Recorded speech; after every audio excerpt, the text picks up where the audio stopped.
السلام علیکم دوستو، امید کرتا ہوں کہ سب خیریت سے ہوں گے۔ آج ہم حدیث پڑھ رہے ہیں، آپ غور فرمائیں۔ صحیح بخاری حدیث نمبر 154۔ اعوذ باللہ من الشیطان الرجیم، بسم اللہ الرحمن الرحیم۔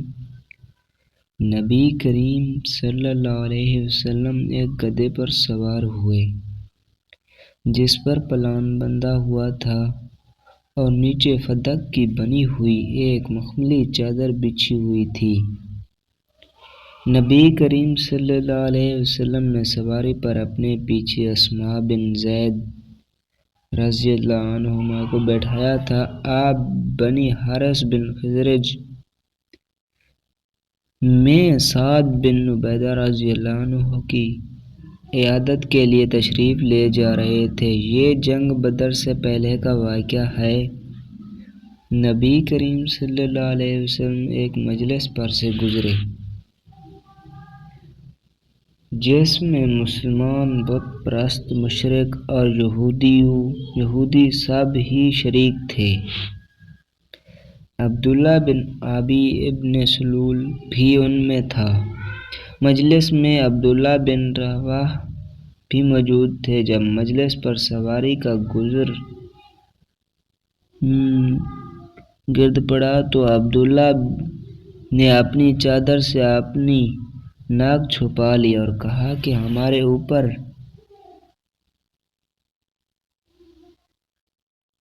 غبارہ نہ اڑاؤ۔ پھر نبی کریم صلی اللہ علیہ وسلم نے سلام کیا اور وہاں رک گئے اور اتر کر انہیں اللہ کی طرف بلایا اور ان کے لیے قرآن مجید کی تلاوت کی۔ عبداللہ بن ابی ابن سلول بولا، میاں میں ان باتوں کے سمجھنے سے قاصر ہوں۔ اگر وہ چیز حق ہے تو جو تم کہتے ہو تو ہماری مجلسوں میں آ کر ہمیں تکلیف نہ دیا کرو۔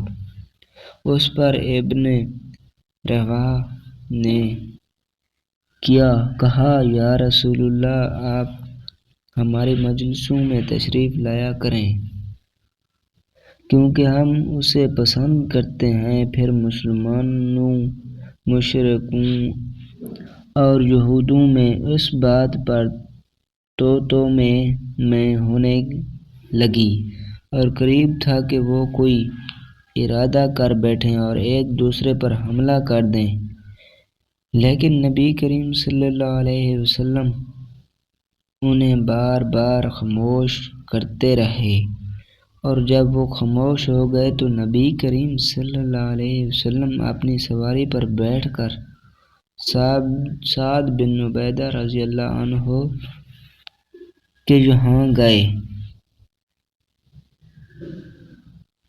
نبی کریم صلی اللہ علیہ وسلم نے ان سے فرمایا، سعد، تم نے نہیں سنا کہ ابو حباب نے آج کیا بات کہی ہے؟ آپ کا اشارہ عبداللہ بن ابی کی طرف تھا کہ اس نے یہ باتیں کہی ہیں۔ سعد نے عرض کیا کہ یا رسول اللہ، اسے معاف کر دیجیے اور درگزر فرمائیں۔ اللہ تعالیٰ نے وہ حق آپ کے عطا فرمایا ہے جو عطا فرمانا تھا۔ اسی بستی مدینہ منورہ کے لوگ آپ کی تشریف آوری سے پہلے اس پر متفق ہو گئے تھے کہ اسے تاج پہنا دیں اور شاہی امامہ اس کے سر پر باندھ دیں، لیکن جب اللہ تعالیٰ نے اس منصوبہ کو اس حق کی وجہ سے ختم کر دیا جو اس نے آپ کو عطا فرمایا ہے، تو اسے حق سے حسد ہو گیا اور اسی وجہ سے اس نے یہ معاملہ کیا ہے جو آپ نے دیکھا۔ چنانچہ نبی کریم صلی اللہ علیہ وسلم نے اسے معاف کر دیا ہے۔